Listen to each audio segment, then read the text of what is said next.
What's up, guys? I'm back here with another video, and today I'm going to be talking about the Utah Jazz and why they're so good this season and off to such a good start.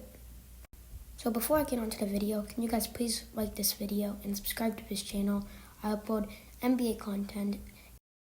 So now, let's get on to the video. Utah has won 10 out of the 11 last games by double-digit points, and a lot of that is because of Rudy Gobert's defense and his lob catching and ability on the offensive end as well. Ever since Shaq doubted him and said he didn't deserve his $200 million, then he started going on a hot streak, and now the Jazz are on an 11-game win streak. He recently scored 29 points and grabbed 20 rebounds against the Dallas Mavericks a few days ago, and that is also a huge reason why they're winning lots of games, because he is having very good games and he's showing up more than ever in his whole career. With the up-and-coming superstar Donovan Mitchell, which has been out for the past 2 games, and the Jazz are still winning their games without Donovan Mitchell, so they're showing that they have a lot of depth with Royce O'Neal, Joe Ingles, Jordan Clarkson, and all those other players. And speaking of Jordan Clarkson, it's looking like he's going to win Sixth Man of the Year. At the start of the season, I had number 2 for Sixth Man of the Year, but now I kind of feel like he's going to win it. He's averaging about 20 points on the bench for the Jazz, and he has just been a huge part of their offense, and he can barely miss a shot, being so efficient on good percentages from the field and from free.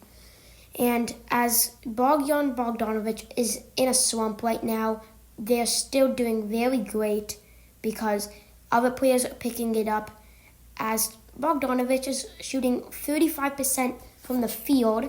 That's a career low, and averaging only 12 points, as last year he averaged 20. So it's looked like he might be starting to slip out of the starting 5 rotation, but it doesn't look like a problem for the Jazz, as they're still winning many games.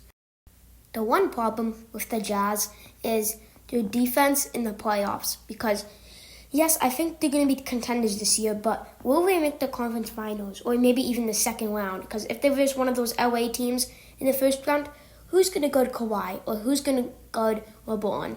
They don't have a clutch defender. They have good defenders like Royce O'Neal or Joe Ingles for perimeter, but then you're not going to have a clutch defender that's going to show up all the time. So they might need to have to do a few trades this year, but it's looking like they're still going to be a fantastic team, and they're young too.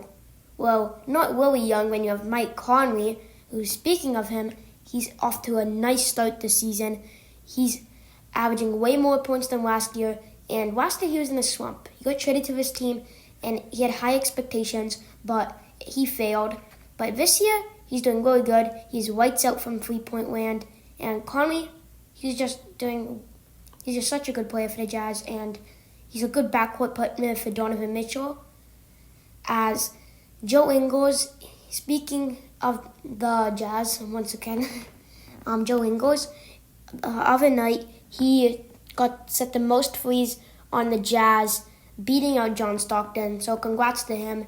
He has been also a huge part of this offense, and without Donovan Mitchell, this team's still looking really good. And that's pretty much all I had to talk about in this video.